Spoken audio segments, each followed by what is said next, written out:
Welcome, friends. I see good friends in the chat. Hi, Betty.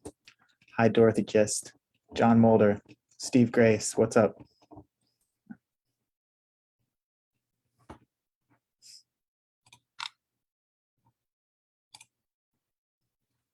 Okay, we're live. Welcome, friends, to another episode of PHS Live. My name is David Stanunas. I'm Records Archivist at PHS.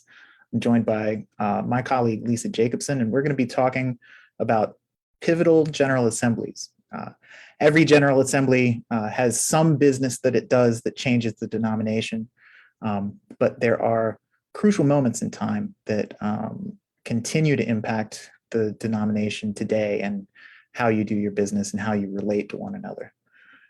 So without any further ado, I'm just going to pass the microphone to Lisa, who's going to get us started. Thank you, David. It's good to be here this afternoon with everyone. I prepared a little PowerPoint presentation to go along with my talk, mostly so you don't have to just look at me the whole time and that you can not be bothered by the fact that I'm reading from some text here. So let me pull that up and start sharing. All right. I hope everyone can see the screen okay. I have been a reference archivist at the Presbyterian Historical Society for 13 years now. I am not a professional historian, nor am I an expert in Presbyterian history. When members of our staff were asked to speak about past General Assemblies that were pivotal to the history of the denomination, I offered to take part in this without really knowing what I would talk about.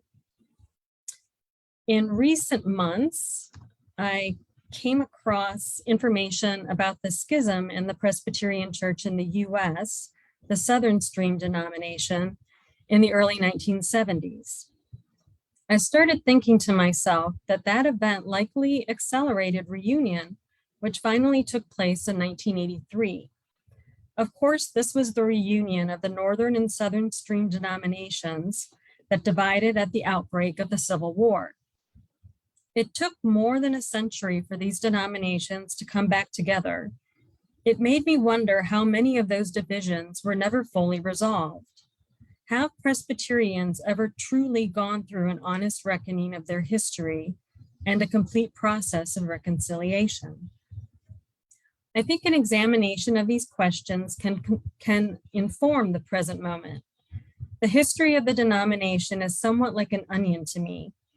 Looking at one aspect of the history leads one to peel back layer after layer of pivotal moments in the denomination that shape what the church is today. Bear with me as I go back in time. See that? Okay. By the early 1970s, disagreements on a variety of issues within the Presbyterian Church in the US led a dissident group to begin discussions about forming a new denomination. The Committee on Causes of Unhappiness and Division in the PCUS gathered data from individuals who were upset about the state of the denomination. Concerns expressed were the role of women in the church. The Presbyterian Church in the US approved ordination of women as ministers, elders, and deacons in 1964. Scriptural interpretation, position on abortion, ecumenical relations, reunion, a new confession of faith, union presbyteries, social action versus evangelism, church property rights, ordination vows, and the centralization of church power. The Presbyterian Survey published a series of articles titled Listening to the Church. The social action spirituality dichotomy has been with Presbyterians for many, many years. The Presbyterian National Sample showed it is abundantly clear that the vast majority of the members of the church and virtually all of its professional employees want the church as an institution to merge social action and spirituality. A minority opinion intently held in our church is that the church should not be involved in anything other than preaching the gospel. These people, perhaps 20 to 30% of the denomination, place very definite limits on what they believe to be the task of proclaiming the gospel. For instance, they do not want the church to issue pronouncements on social and political issues, and they do not want ministers to participate in political activities. The survey showed a majority of members favor reunion with the UPC-USA, but about 1/3 were still opposed and preferred that things be left as they are. While the reasons for schism differ at various times in history, at the core is typically the identity of the church and the role of the church in society. Who is in power and who determines the dominant culture of the denomination? It has been a recurring theme anytime there is discomfort with speaking prophetically on social justice issues, to hide behind the excuse that the only role of the church is to spread the gospel message and not to form opinions on political and social matters. With the understanding that there were numerous issues that led to the 1973 schism in the PCUS, I want to focus my attention on the issue of social action versus evangelism or spirituality. In 1961, the John Knox Press published a booklet titled The Spirituality of the Church, a distinctive doctrine of the Presbyterian Church in the United States. In this booklet, the author, Ernest Trace Thompson, writes, "This theory of the spirituality of the church, born in the slavery controversies of the antebellum period, was strengthened by the Civil War and confirmed in the bitter days of Reconstruction."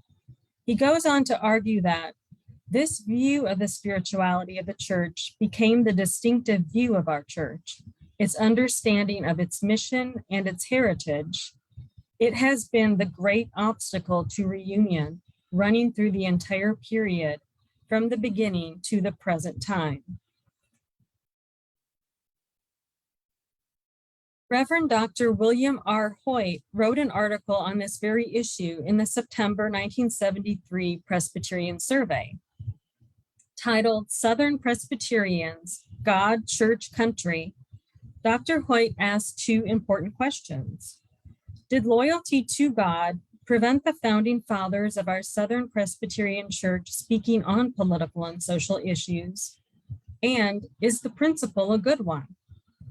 A minister of a church that voted to withdraw from the PCUS in 1973 suggested that loyalty to God should cause the church to remain silent about political and social issues. In 1973, Reverend Dr. Hugh Kerr Taylor, a missionary to China and a member of the Board of World Mission and the Board of Christian Education, as well as a former moderator of the PCUS, wrote an article where he stated, "To understand the situation in our church today, one must go back to 1861. I agree.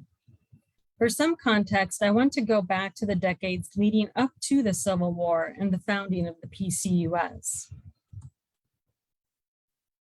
Slavery persisted as the great moral problem of the United States. The image on this slide is of a mob attacking Reverend Elijah Lovejoy and his printing press. As you may or may not know, Reverend Lovejoy was murdered in Alton, Illinois in 1837, and his printing press was burned for promoting abolitionist ideas. In 1787, the Synod of New York and Philadelphia called for the gradual elimination of slavery. The General Assembly renewed this sentiment until a longer statement was issued in 1818, which softened the stance. The Presbyterian Church in the USA went through a schism in 1837, where it divided into the old school and new school.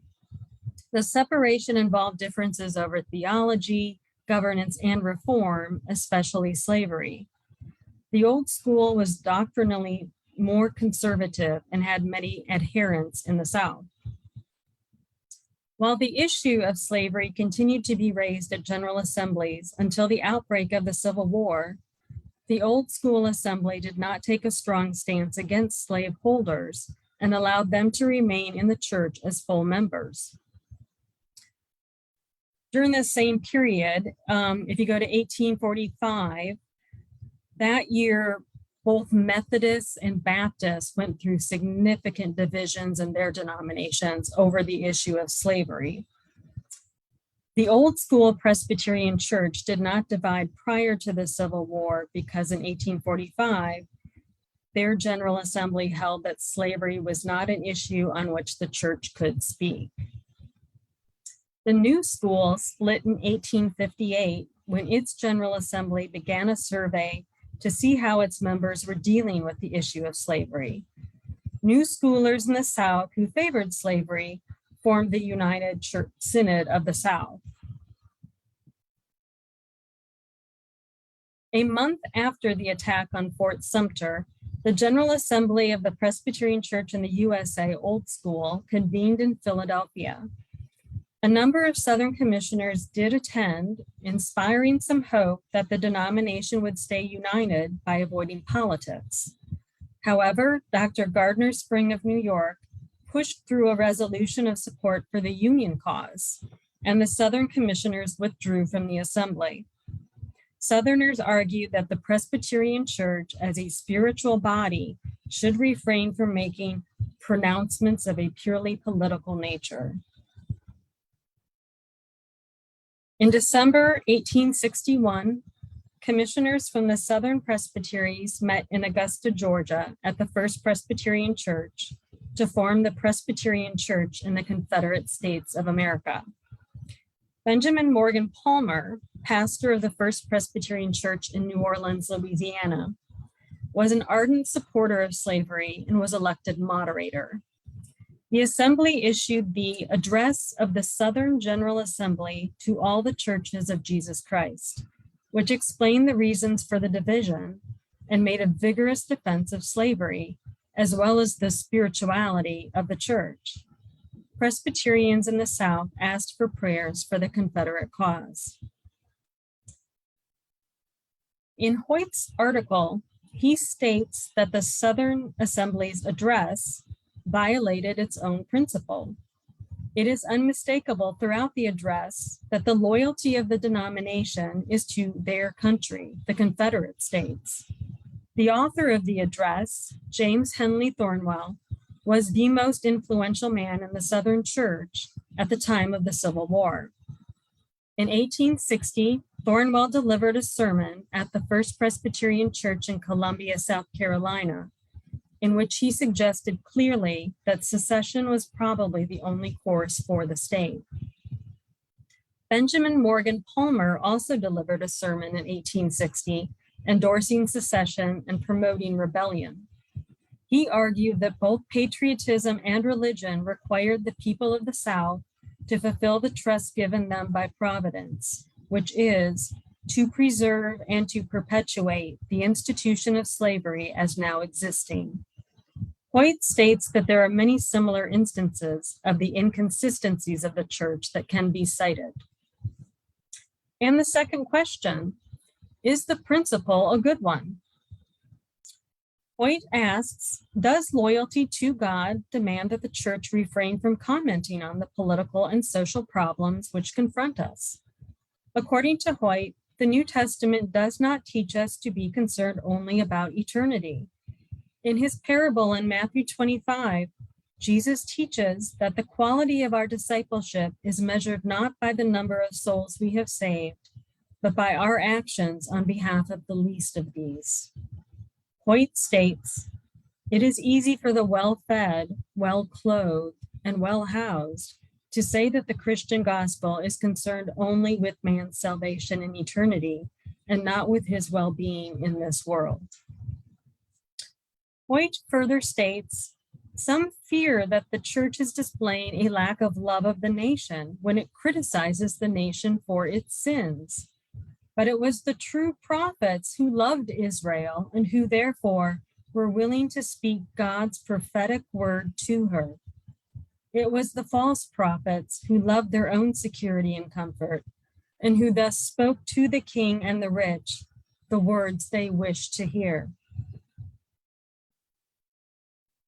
After the Confederate loss, the Presbyterian Church in the Confederate States of America became the Presbyterian Church in the U.S. While the Union was maintained, the efforts of Reconstruction largely failed. The civil rights initially granted to freed slaves were rolled back in the decades following the war, and the myth of the lost cause of the Confederacy was allowed to take root in American society. The United States of America failed to go through a process of truth, reconciliation, and restitution, as did the Presbyterian Church.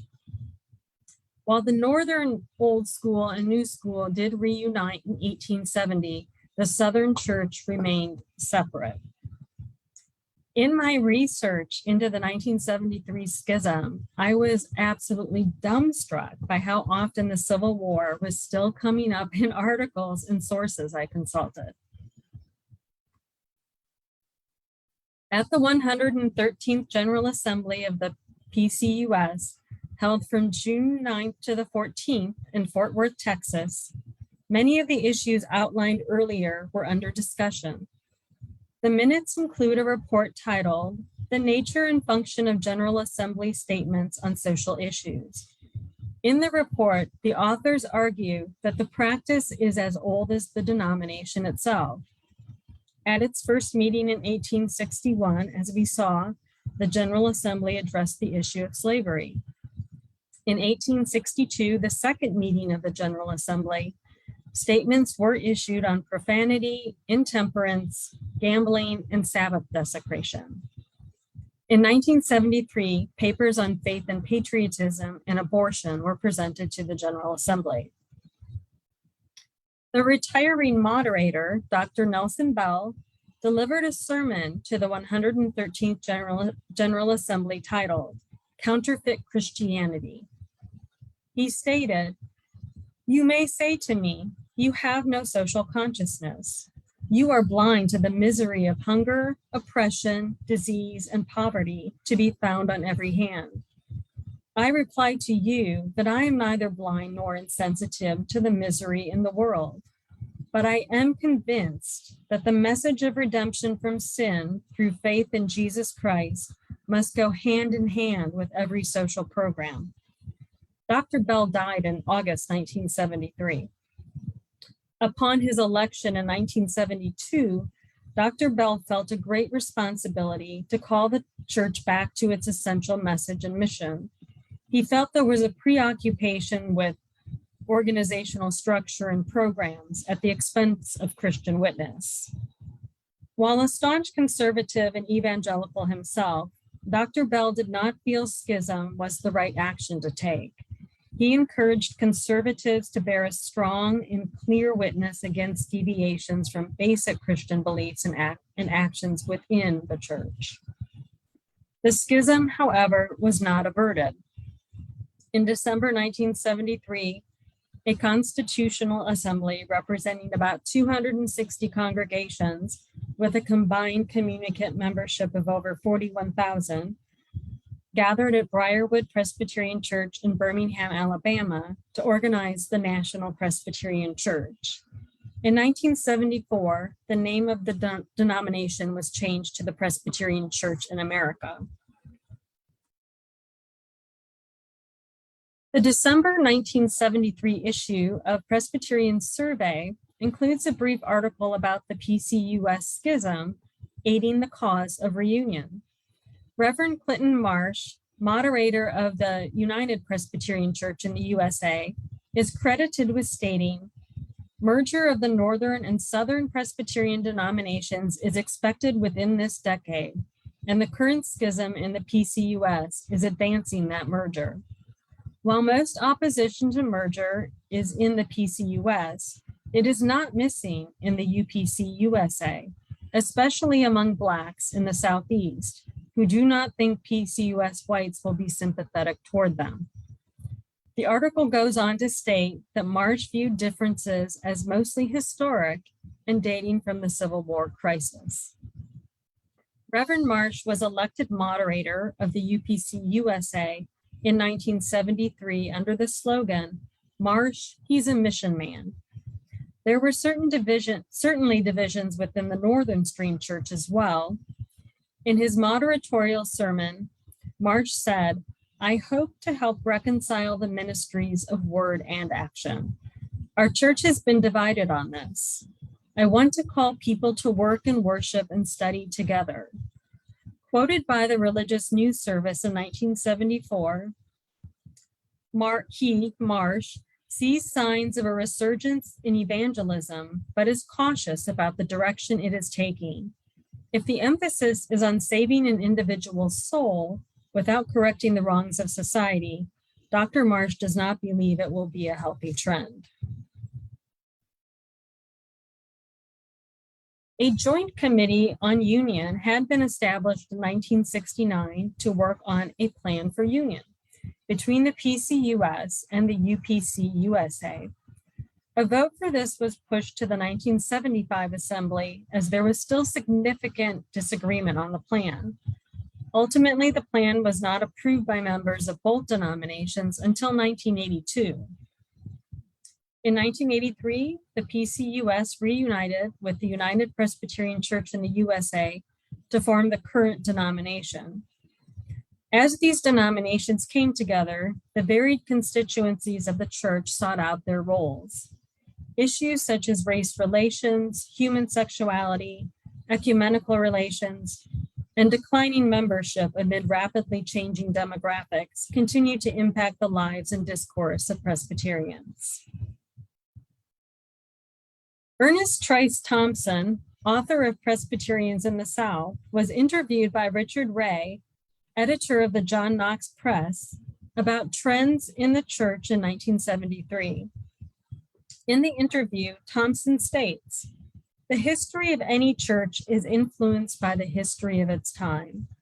The viewpoint of our church was determined largely by its experiences in the days before and after the Civil War. After the Revolutionary War, there was a national outlook. But as sectional differences arose in the nation, so they appeared also in the church. During the pre-war days, slavery came to be the great issue dividing the nation. The South was put on the moral defensive. It fell back on the conviction that the church should not speak on secular issues. This conviction was deepened by the war itself and by the Reconstruction experiences that followed. For the next 50 years, we had nothing to say about the great moral issues facing the nation or our particular section of the country.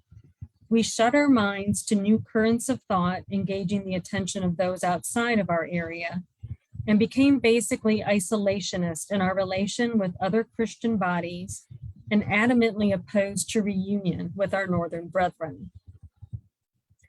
The PCUS came to view itself as guardians of orthodoxy in both scripture and creed.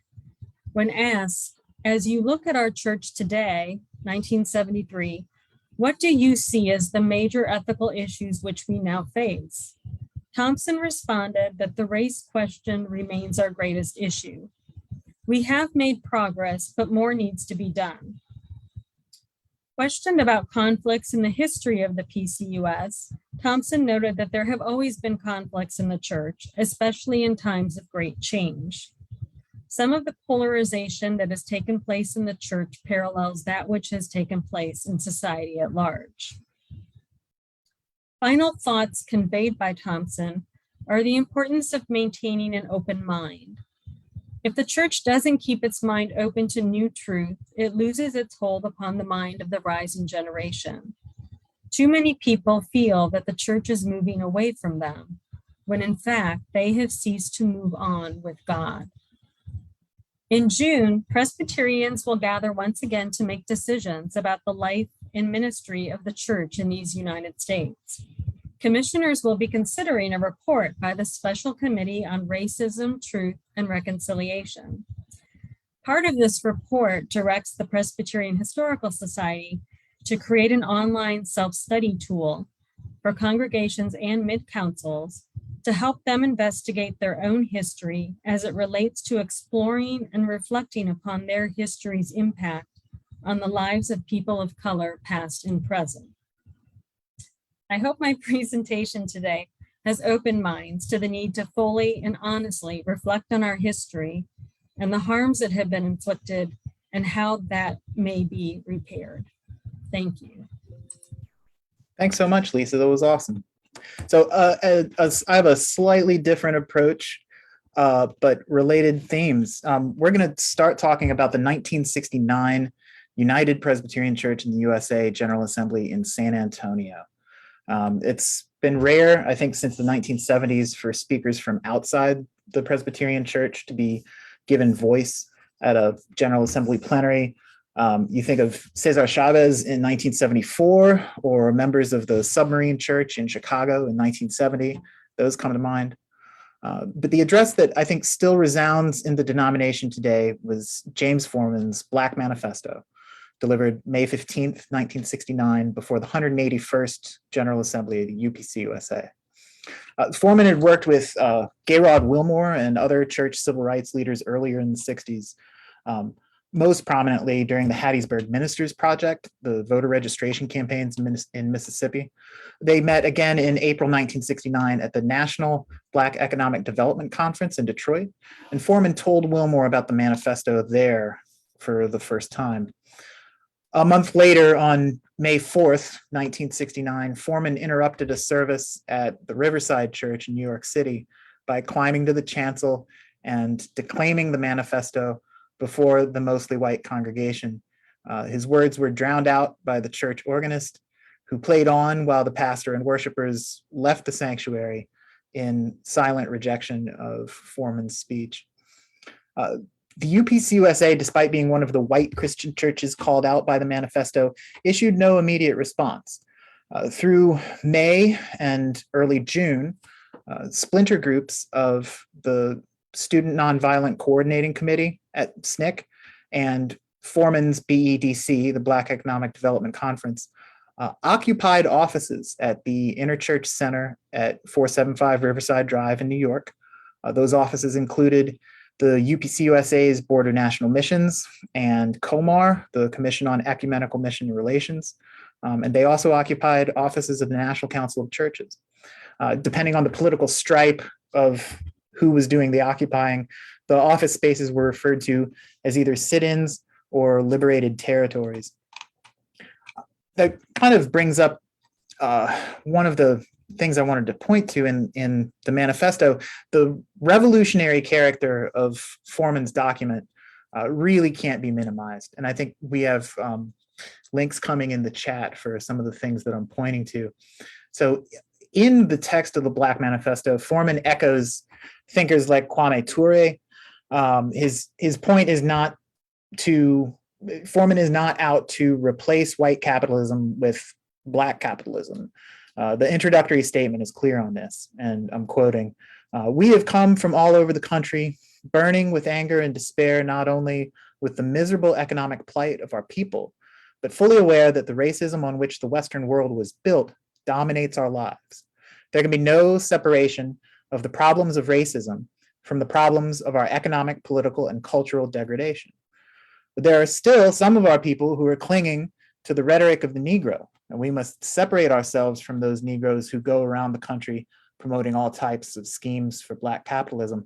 Ironically, some of the most militant Black nationalists, as they call themselves, have been the first to jump on the bandwagon of Black capitalism. They are pimps, Black power pimps and fraudulent leaders, and the people who must be educated to understand, the people must be educated to understand that any Black man or Negro who is advocating a perpetuation of capitalism inside the United States is in fact seeking not only his ultimate destruction and death, but is contributing to the continuous exploitation of Black people all around the world." This is heavy stuff. It's explicitly and stridently anti-capitalist. The published version of the speech makes clear that the economic demands being made, however, were intermediate. The point was to create conditions that would bring about ordinary people's control of the means of production. And Foreman anticipates a period of armed struggle to attain that. Again, quoting from the manifesto, "But while we talk of revolution, which will be an armed confrontation and long years of sustained guerrilla warfare inside this country, we must also talk of the type of world we want to live in, we must commit ourselves to a society where the total means of production are taken from the rich people and placed into the hands of the state for the welfare of all the people.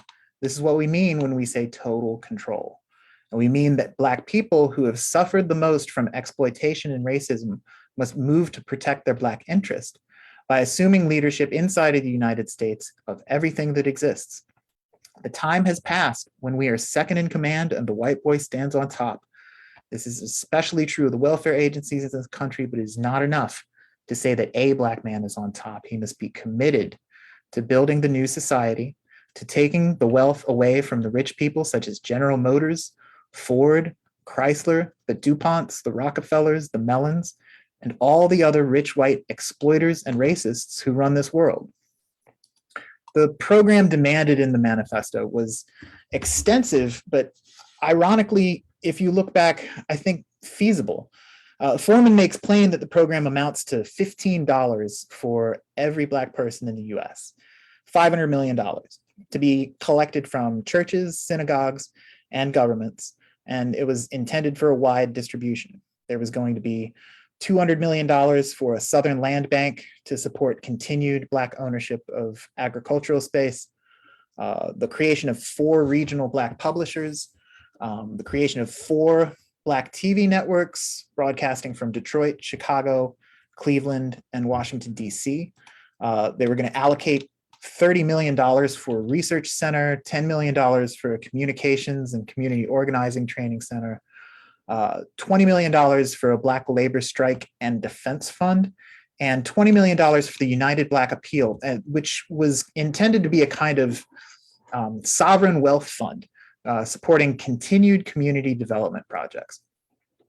At a press conference surrounding the General Assembly, Foreman was asked what the full tab for the Presbyterians was, and he said $80 million. Gay Wilmore, for his part, was not, was not present for the speech. His hotel suite at the time was being occupied by a group of militants with automatic weapons. Wilmore spent the better part of 3 days listening to the occupiers and attempting to de-escalate the situation. His hotel was in view of the assembly, and the militants made clear that from Wilmore's balcony, Presbyterian commissioners were within range.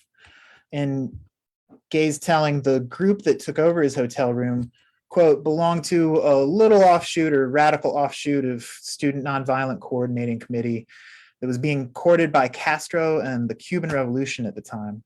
Where they got those guns, I don't know, but those guns were under my bed, packed down in creolin or whatever they call that stuff you pack new weapons down in, and they opened it up and showed them to me. In plenary, while this is going on in the background, the moderator of the assembly, Gantz Little, was explaining to the gathered commissioners that the scheduled report of the General Council, which was the coordinating mission body of the UPCUSA, would be given over to 2 pressing presentations.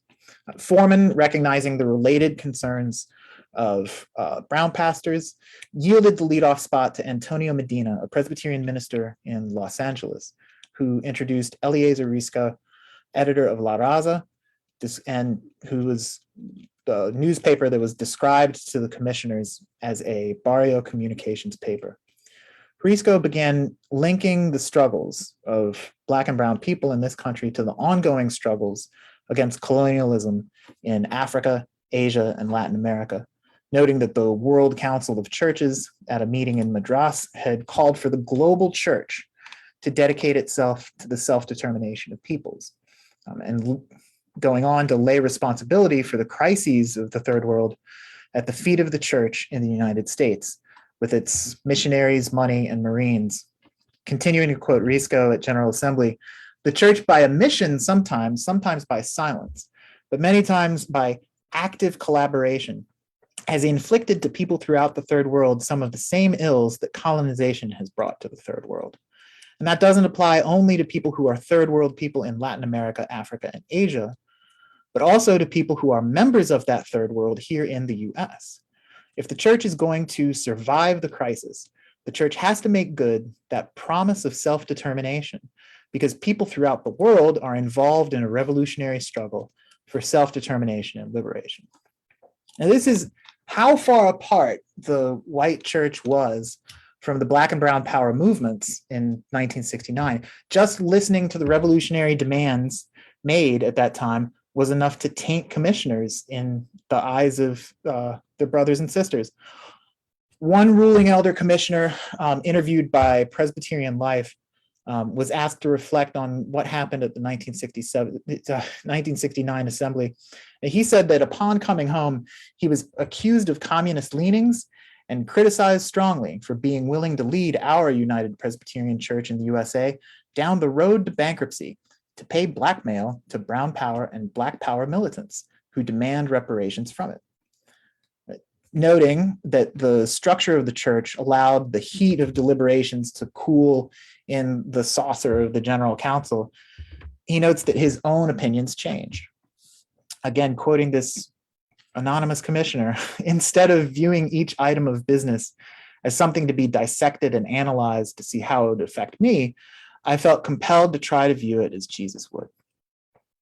Even the sympathetic stated cleric Bill Thompson issued words of caution in a press conference surrounding General Assembly.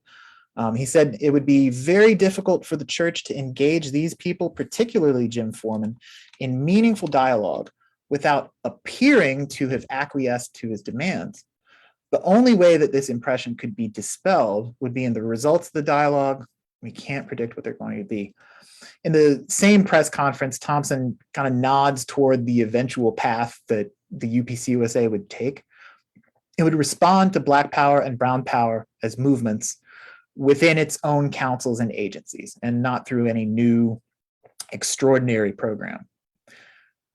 Going on with Thompson's press conference, he says, I think that the church would wish to examine what it has been doing in the field of racial justice and economic justice and form a judgment as to whether this is adequate. In my opinion, it's not, and seek to do more. And if this course is followed, the General Council will not alone make the recommendations, for the work of the United Presbyterian Church is done through many boards and agencies and through regional adjudicators and local churches. So what did they do? The 69 Assembly immediately allocated $150,000 from the Board of National Missions, from COMAR, and the Board of Christian Education to be used by IFCO, the Interreligious Federation of Community Organizations. One commissioner from Catawba Presbytery, Corinne Cannon, recognized the body's distaste for militancy, saying to the plenary, when this money comes, it's not going to Jim Foreman, it's going to the Black community. Continued demands came to the 1970 Assembly in the next year in Chicago, including from the Presbytery of Catawba, seeking $17 million, and from Foreman and the BEDC, coming back seeking $25 million. In response, that assembly, the 70 Assembly, created the National Committee on the Self-Development of People as an office of the General Council. They assigned gifts from the 1971 Great Hour of Sharing campaign to the new SDOP office, and they planned a major fundraising campaign for SDOP. SDOP still continues today. So what have we learned here? I think Presbyterians' willingness to engage with liberatory or revolutionary causes at home and abroad, moving one step closer to the people, while, make no mistake, never undertaking to end capitalism, arguably goes on to define the 1970s. And every such step, from the Angela Davis legal defense to the Emergency Fund for Legal Aid supporting Leonard Peltier, to Chavez's appearance at the 74 Assembly, to support for revolutionaries in Colombia and South Africa, every single one of these events prompted a different round of white backlash and created new tactics for economic protest. If you browse the Presbyterian layman from the 1970s, you will see twinned articles, typically on one page, an expression of concern over some kind of radical left activism in the church, and on the very next page, line item budgets for the UPCUSA showing declining mission giving. Plenty of people responded to Jim Foreman's demands as a form of blackmail, but it's easy to see how the white response to Foreman involved its own kind of polite hostage taking, effectively saying, stop doing what you've been doing, or else keep watching your giving drop. The church, ever since, to less intense a degree than in the years just after 1969, the assembly continues to be caught up between the twin forces of liberation and reaction, which are arguably irreconcilable. That is a brisk walk through 1969, 1970, and the years that follow. And I'd like to thank Lisa especially for her presentation, which covered so much territory, particularly in the South. And I would love to hear from the folks on the call if you have any questions or comments for us. Oh, I see one question in the chat already from Cheryl. So yeah, the Black Manifesto was presented, I think, directly to the Episcopalian Church and to the United Methodists. And so those are the direct presentations that I know of. But its scope was intended to be to all of Christendom, all of America's Jewish communities, and to local, state, and national governments.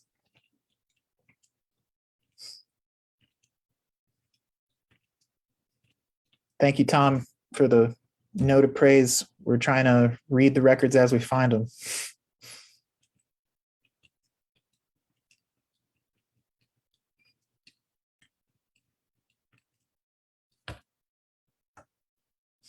We have a comment that someone left the General Assembly to go back and protect the 475 building. Is that the God Box? That's the God Box. Okay. Yeah. In New York City. Yeah, okay. national offices of the UPC were there, and National Council of Churches, Ag Missions, Inc. There were other occupations going on at the same time.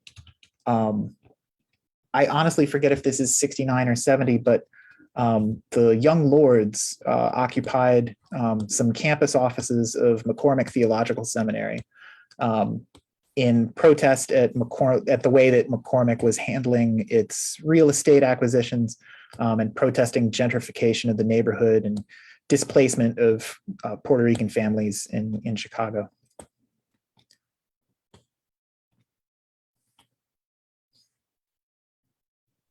Cheryl's asking about other denominations responding. Truth be known, I don't know, but that would be a great question to follow up on. I'm so blinkered at focusing on this denomination.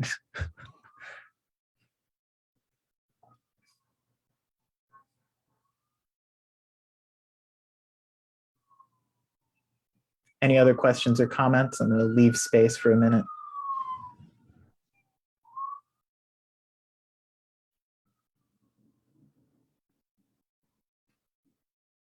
Great.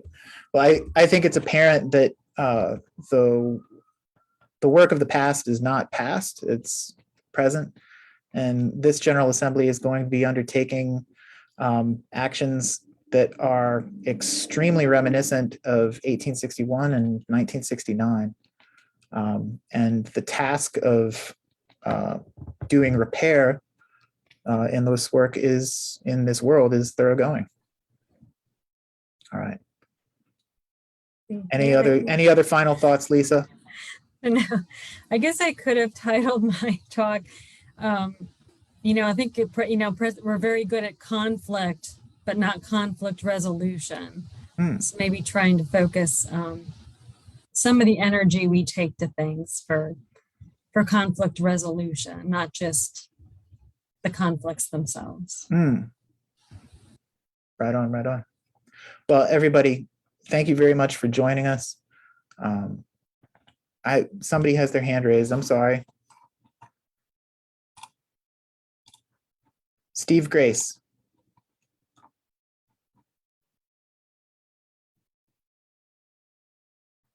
let's see.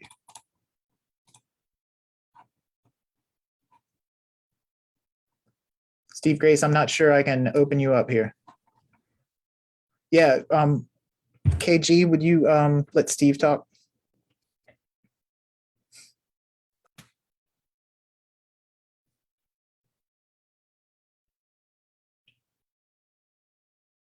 We'll get there, friend, don't worry.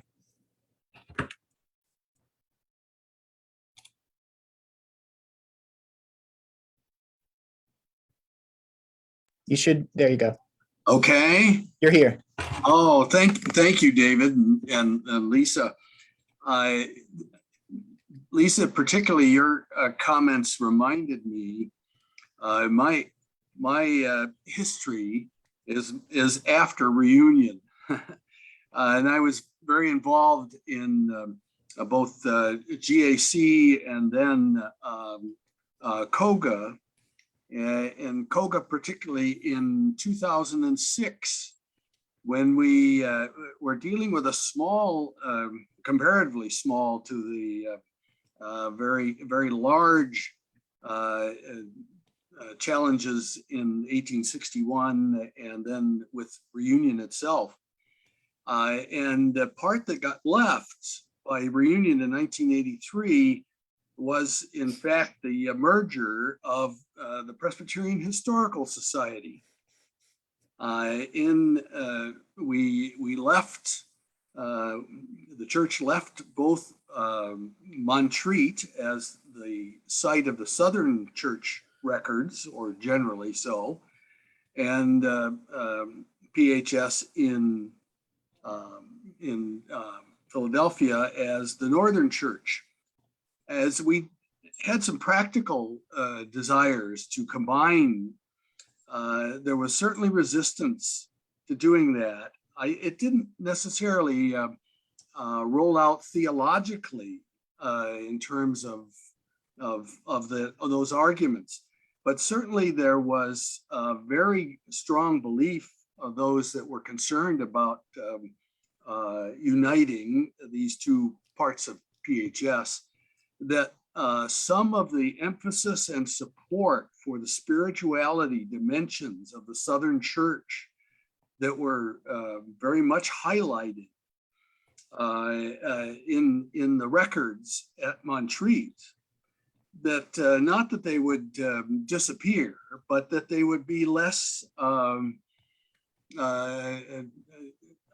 lifted up because it would get lost in the larger coming together of records and so on. I don't think that's happened, but I do appreciate that some of the things you were saying, Lisa, that all was not decided. Yeah. Even as late as 2006, we were still in the process of living through those combinations. Yeah, absolutely. Thank you, Steve. One of the things that we tell people when we used to give tours is PHS is the last part of reunion to happen. It was 03, you know very well, 03 General Assembly action that merged our two offices, the former Southern Church Archives in Montreat and ours. And then it took another 4 years to actually effectuate that. And there are, and many other people say this in many different fora, but there are additional lingering elements from Presbyterian reunion. There was, of course, there was a multi-year period, I think between 83 and 88, where the church struggled to guarantee that the representation provided by the all-Black governing bodies would still be maintained. One of the ironies of reunion is you go from having individual presbyteries, which are going to have 2 commissioners to every General Assembly, and a synod that's going to have 1 commissioner, or forgive me if I've messed that up, but they will have representation specific to them. Upon reunion, the plan was to dissolve the all-Black governing bodies. And that would have immediately meant that a situation where you are guaranteed to have Black commissioners you would no longer in any regard have that guarantee.